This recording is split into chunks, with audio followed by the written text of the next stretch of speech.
Rasam powder is a must-have in my kitchen.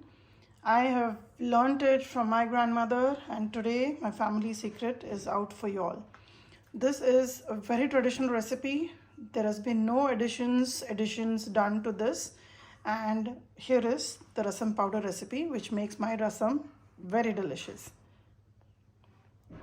1 full cup of black pepper, 1 full cup of cumin seeds, jeera, half cup of toor dal, half a cup of chana dal, 4 cups of coriander seeds.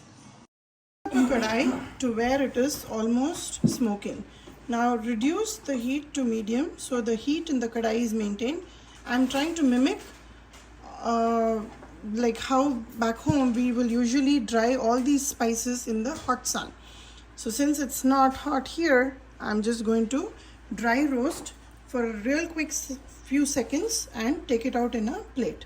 Now I'm first going to roast the coriander just till it is hot to touch. If you touch it, it should be nice and hot just till then.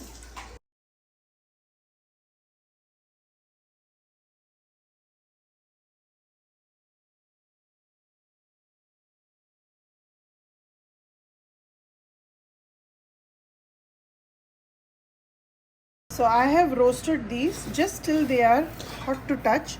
Now right now it's very hot. So allow this to come down to room temperature and we will grind them. There are 2 more ingredients that I'm going to add with this. I'll show you as we process. Once it cools down, then I'll connect back. This is 1 full cup of chili powder. This is a mix of Kashmiri red chili powder and spicy chili powder. All the spices have cooled down, and this is the 1 cup of chili powder that I'm going to use. So you can use your mixie jar. I have a Vitamix and I have a dry jar in it, which is what I use every time to make all these powders. So I'm going to portion out and make nice powder. It won't be a very fine powder, but it'll be very close to it. So let's start grinding it. Along with that, make sure you have a large bowl with a perforated ladle so that it's easy to mix, since we're going to mix it in batches.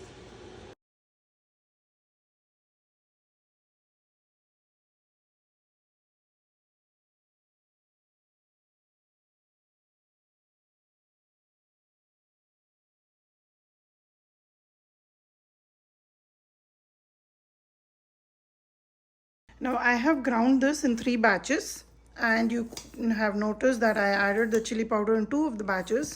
Now I've just mixed it. The reason to use the perforated ladle is to quickly incorporate and mix them very well. Now I'm going to go ahead and again grind it in maybe 3 batches and mix it, and that will be our final product. Now in India, usually they'll add a little bit of salt, rock salt, to this mixture so that it doesn't go bad. But we don't have that problem here, so I'm not going to add any salt to this. This is the most traditional recipe which I've followed. I've never edited this, and this has come down from generations together. I have used a standard cup measurement. You can use any size measurement, but just make sure you use the same cup to do all the measurements of the ingredients I've listed. So let's grind this again.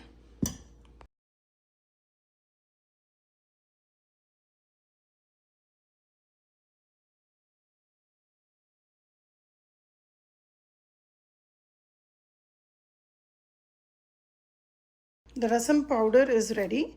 Now because of the high powered machine, the powder gets to become a little hot. So it's very important to spread it around and make sure you cool it down. My kitchen smells so good right now, I cannot explain. But when you make this powder, you will have the same experience as what I'm feeling right now. So make sure you have a large plate in which you spread it out. Use a perforated ladle like this, which will aerate it a little bit. There'll be no loss of aroma, trust me on that. And just mix it, leave it outside, just spread it like so for at least 10 to 15 minutes so that it cools down, and then you can store it in airtight container. Now I've made a large batch because I'm going to send some to my dad and some to my friends. But if you make this kind of batch, you can always put half of it in the freezer, put it in a Ziploc bag and store it till it lasts. Now this quantity will usually last me for about 3 to 4 months, and it's really good. The reason why I'm posting this recipe is a bunch of my friends have been asking why my rasam is so nice. So this is for all of them, and to some of my family members who've been asking, because this recipe was handed down to me from my grandmother, who in turn learned it from her in-laws and generations before. So this is the recipe for rasam powder.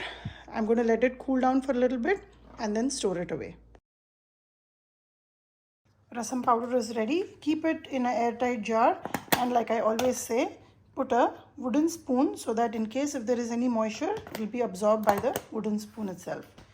Enjoy this recipe, give it a try, and let me know how this turned out for you.